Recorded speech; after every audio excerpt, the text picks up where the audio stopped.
Bonjour, bonsoir et bienvenue dans ce nouvel épisode. Aujourd'hui, je vais vous parler d'une de mes séries préférées. Bon, c'est pas ma préférée parce que faut pas déconner, Doctor Who est la meilleure série de tous les temps. On va parler d'une série française, une série remplie d'humour noir et absurde et toujours cinglant. C'est une série qui se passe durant la Seconde Guerre mondiale.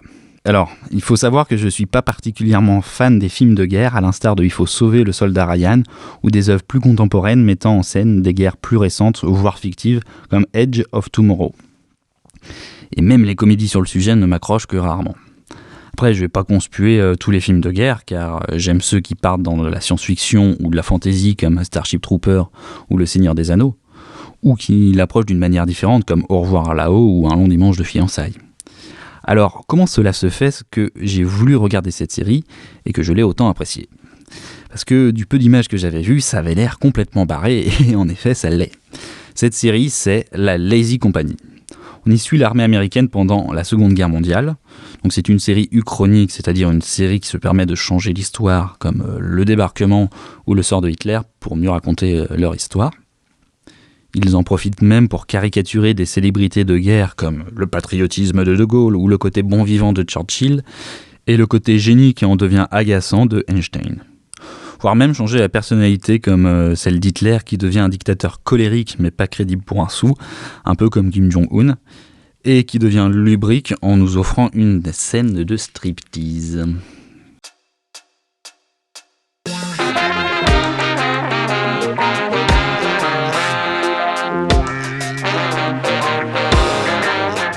Cette série française est assez courte, 3 saisons de 2013 à 2015. C'est une création d'Alexandre Philippe et de Samuel Baudin, des gens qui mériteraient un peu plus de reconnaissance de la part du public. Alexandre Philippe est un acteur excellent et qui écrit de fabuleux textes, et Samuel Baudin a été embauché pour faire une série pour Canal+ et Netflix, on peut dire qu'il commence à toucher sa bille. Dans cette série, on suit les pérégrinations de soldats américains sur le sol français durant la Seconde Guerre mondiale. On suit plus particulièrement le lieutenant Chester, un militaire engagé et enragé qui est complètement con et qui a beaucoup de malchance. Bon, après, c'est plus quelqu'un qui n'arrive pas à comprendre comment fonctionne le monde qui l'entoure et du coup, empathie. Vient ensuite le caporal Niels, un brillant homme d'Harvard qui s'est enrôlé après une beuverie étudiante et qui s'en fout royalement de cette guerre, mais qui se révélera être le vrai héros de cette série.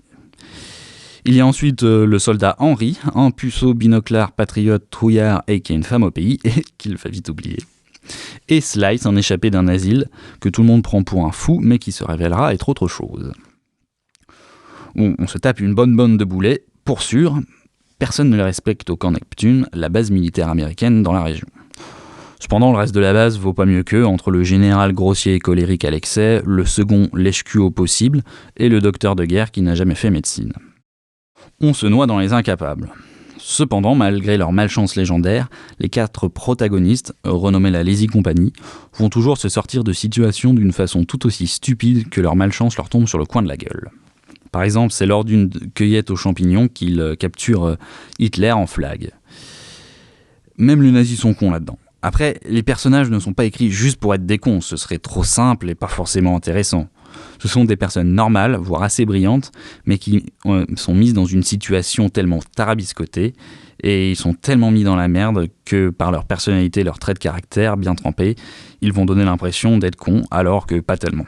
Bon, après, il y a aussi des cons pas finis, comme il faut, ne vous inquiétez pas. Bon, je ne vais pas vous en dire plus, il faut la découvrir par soi-même.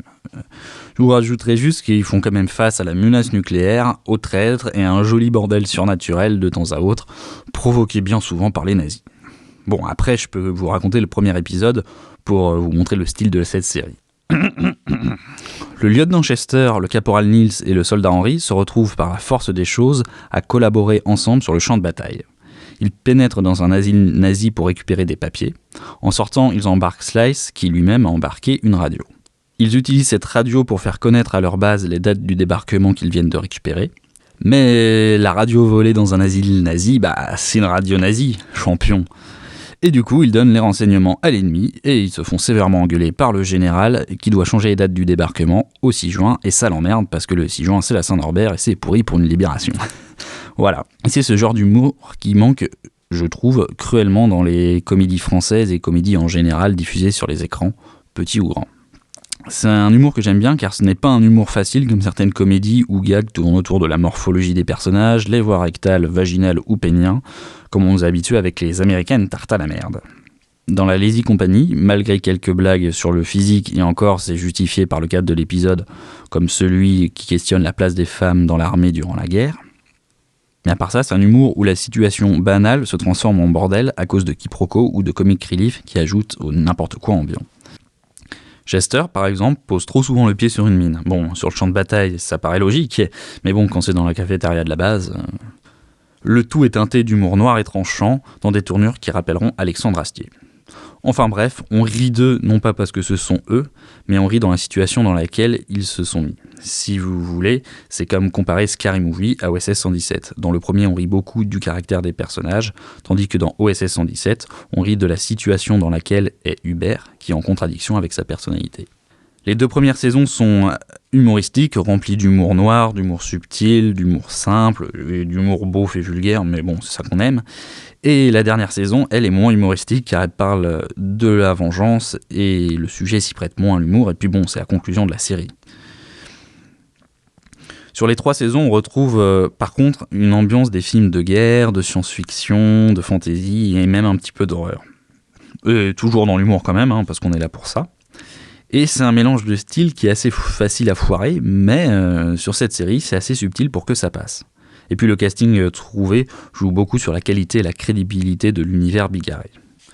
On retrouve en tête d'affiche Alban Lenoir, qui a joué entre autres dans Brise de Nice et dans Les Mauvaises Herbes de Kian Kojandi. Bon, je vais vous citer ceux qui m'ont tapé dans l'œil, plus ou moins connus. Attention, c'est parti. Alexandre Philippe himself, Aurélia Poiré et David Salès, que l'on peut retrouver dans différentes productions YouTube comme chez Golden Moustache ou French Ball. Quentin Baillot qui joue un excellent Hitler déjanté. Antoine Gouy que l'on peut retrouver dans Le Bureau des légendes sur Canal. Anne Benoît qui est toujours excellente que ce soit sur le grand comme le petit écran. Thomas VDB, Philippe Lebas et Gilles Gouillon. Bon, je pourrais en citer encore plein, mais il faut que je me calme, je sais, je me soigne. Sinon, la musique est composée en majeure partie par Jean-Sébastien Vermaillet, et qu'est-ce que c'est beau, putain! C'est un mélange entre Ennio Morricone, Michael Giacchino et Danny Elfman. C'est comme si cette série était une bonne glace à la vanille et la musique le nappage au chocolat qui embellit le tout. C'est une jouissance auditive. Bon, après, c'est pas moi l'expert, je vais demander son avis au disquaire pour voir ce qu'il en pense. Ah! Voilà. La Lazy Company est bien évidemment une parodie de la Easy Company, une série de Spielberg, qui raconte la même histoire, mais avec des soldats compétents et pas de changement avec l'histoire avec un grand H. Elle raconte la libération avec un soupçon de pro-militarisme.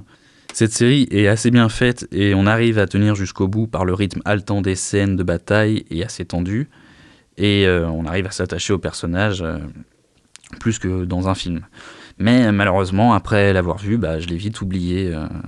Je serai incapable de vous dire le nom des personnages ou les scènes marquantes, car trop réaliste et pas assez fantasmagorique pour que je rentre dedans.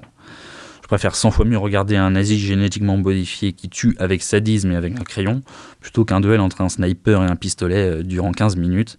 15 minutes qui sont amplement mieux exploitées dans la conception d'un sandwich dans la cuisine et la dégustation de ce dit sandwich.